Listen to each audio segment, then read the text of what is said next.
previous lecture, we obtained dk, which gives the density of states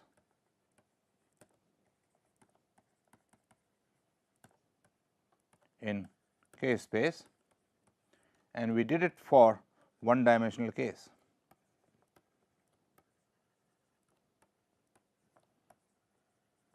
We had also shown there that d omega is nothing but dk divided by d omega dk, which is equal to dk over Vg.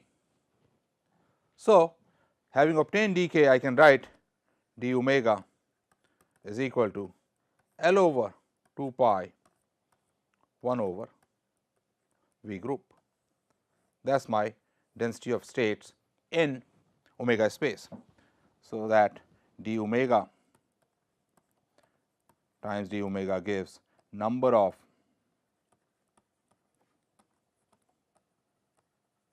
modes between frequency omega and omega plus d omega. Now, recall that when we discussed phonons, this is all in the context of phonons, we had omega k versus k as acoustic phonons here. I am making it only on one side, the other side is symmetric.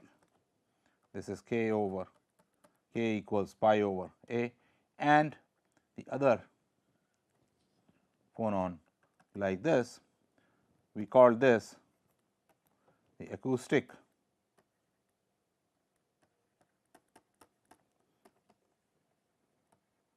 phonon, and this one optical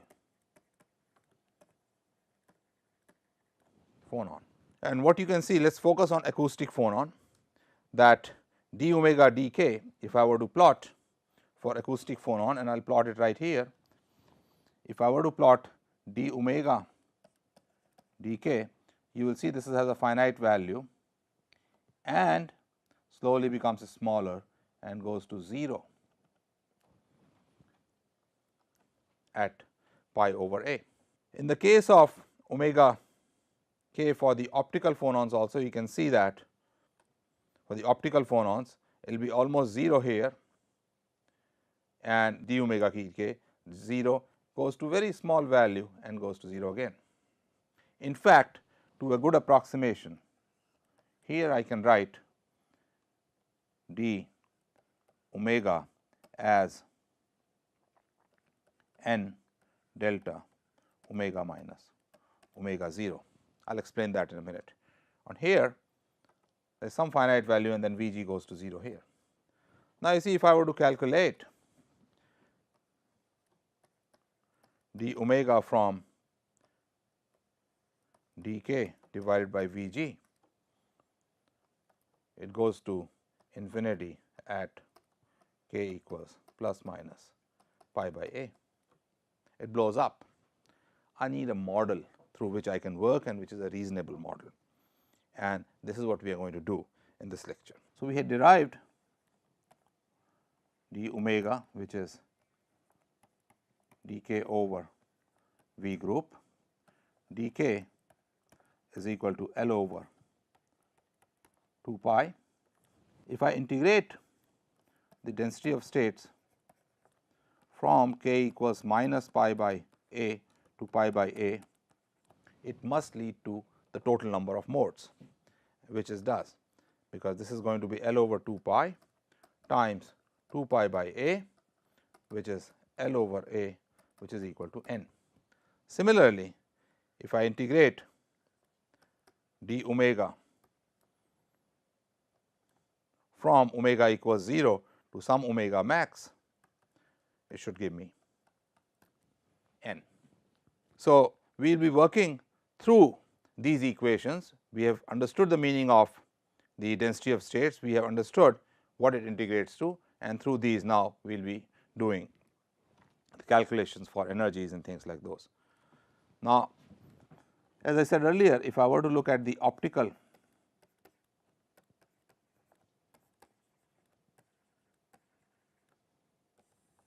phonons, what we see is that omega k versus k, if I were to plot it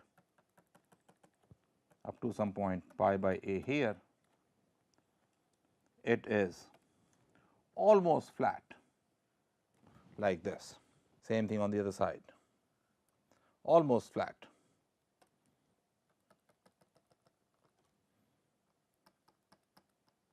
And you can see that there is only one omega. I mean, if I approximate it, there is, we can say, one omega, some omega 0, at which all the atoms are vibrating, and therefore, I can just by inspection write d omega as number of modes delta omega minus omega 0. So that when I integrate d omega over this range 0 to some omega, the point including omega 0, the number of modes come out to be precisely the same as the number of atoms in that chain of length L, which it should be. So, this is a very simple model of density of states, and this is known as the Einstein model.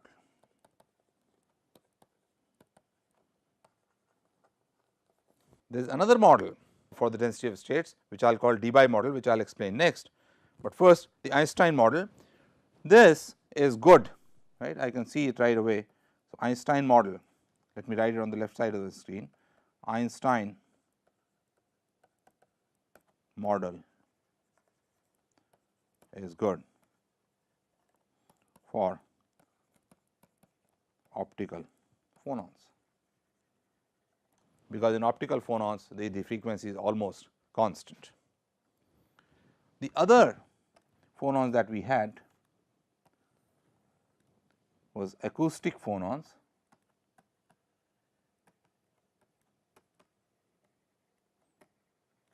and here what we had was, if I go up to pi by a, and here is minus pi by a, the omega versus k graph looks like this. In this case, doing a calculation with all the dispersion here, Vg changing continuously, becomes difficult. So, an approximation is made whereby I take the dispersion to be linear like this.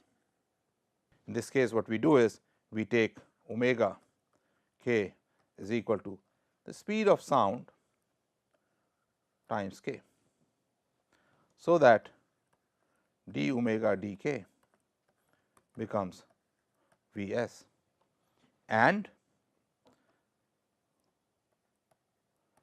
density of states in one dimension becomes L over 2 pi 1 over Vs. That is it. This is known as Debye model.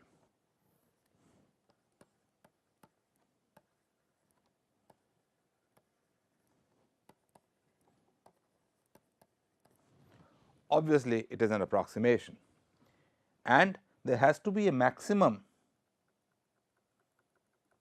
omega d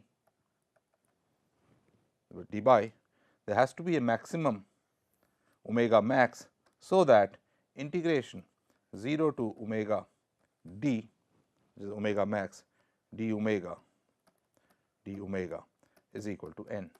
Therefore, you get L omega d over 2 pi Vs equals n, and omega d is equal to 2 pi Vs n divided by L. So, when I make this approximation, the Debye model for d omega, there is a maximum omega d up to which the modes go, because after that all the atoms, all the number of modes which are n is exhausted. So, there is a maximum frequency omega d, which is known as the Debye frequency. So, we have introduced a new term called omega d, which is Debye frequency. So, I have given you the idea of two models of calculating d omega from dk, Einstein model and Debye model in one dimension. Real crystals are 3 dimensional.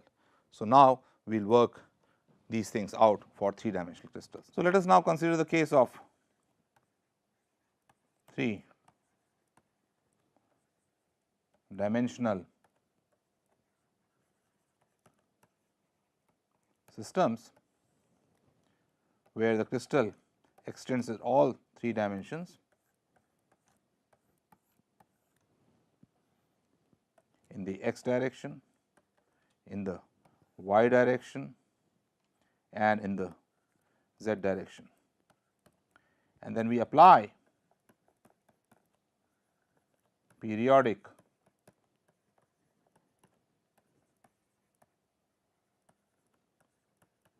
boundary condition in all 3 directions. What would this give me? This will give me that delta k x with 2 pi over L has 1.1 k point. Delta k y equals 2 pi over L has 1 k point, and same thing for delta k z. Let me show it pictorially. So, if I have this k x, k y, k z, there is one every 2 pi by L there is one k x point, every 2 pi by L there is one k y point, every 2 pi by L there is a k z point. How so? Because my way the displacement is e raised to I k x x plus k y y plus k z z minus omega t, which I am ignoring right now. So, in general then there will be one point also at all these corners of the cube, because k x is equal to 2 pi by L times n x, k y is 2 pi by L n y, and k z is 2 pi by L n z. So, every time every n x, n y, n z integer gives me one point. What we can say from this, that I will write it here in orange, a cube of volume 2 pi by L cubed has 1 k point in it, right. Either I can think of it that each k point has 1/8 coming into the cube, or I can surround one point by this cube around it. So, a cube of volume 2 pi by L cubed has 1 k point in it, and therefore, the density of states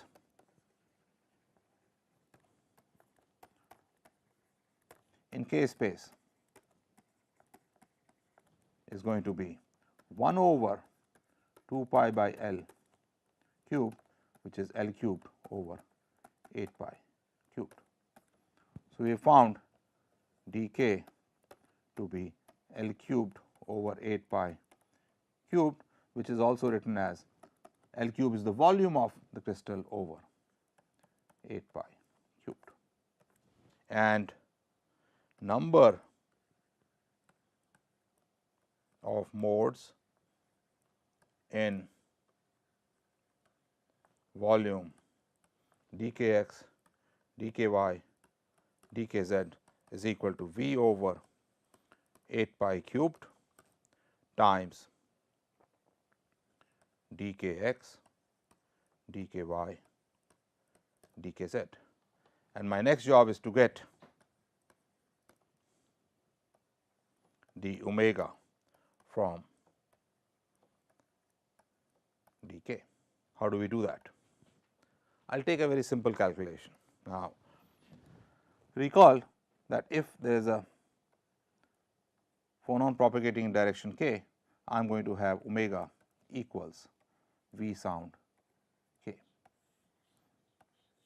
So, I am taking things to be isotropic, and if I now look at this k space, at some large value of k, right, omega is going to be given as V s k. Recall from your lecture on 1D that L is really going to infinity. So, these cubes are very, very small. So, if I were to look at one particular omega, I can take this line which gives me one particular omega to be almost spherical, in fact perfectly spherical in the limit of L going to 0. What I want to count is what is the number of modes between omega and d omega. I want to count the number of modes in this shell.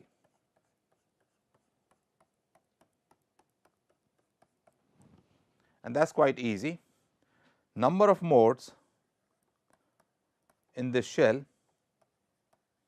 is going to be equal to dk times dk, where dk corresponds to this width out here, this width out here in the radius in the k space, d omega corresponds to dk. So, what I need to do is actually count the number of modes in this volume of k space, where the radius of this shell is dk in k space, and that will give me d omega in omega space. So, if I look at this sphere of radius omega or correspondingly k in the k space and count the number of modes in this volume, this volume is 4 pi k square dk, and the number of modes in this is going to be V over 8 pi cubed. Now, let us translate this into omega space, and this comes out to be 4 pi k is nothing but omega square over V sound square times dk is nothing but d omega over dV sound times V over 8 pi cubed, which I can write as omega square over V s cubed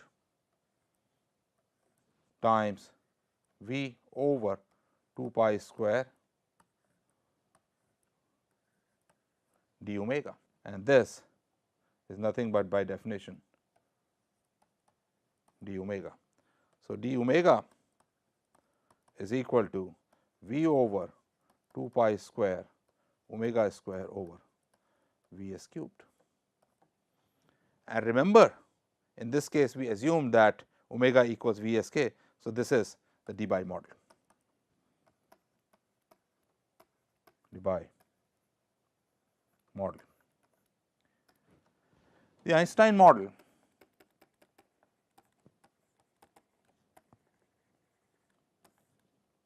in which case omega is almost a constant remains the same. This equals whatever some constant times delta omega minus omega 0. I am writing this constant because in 3D the number of modes would be different. So, what we have done in this lecture is generalized the density of states formulae derived for 1D to 3D, and in particular the Debye model, we got d omega equals V over 2 pi square omega square over V sound cubed. Now, what is Debye model? In this we assume that omega is V s times k. Now, obviously, when I have this d omega, it integrated over from some omega equals 0 to omega max, which I am going to call the omega Debye, should integrates to the total number of modes.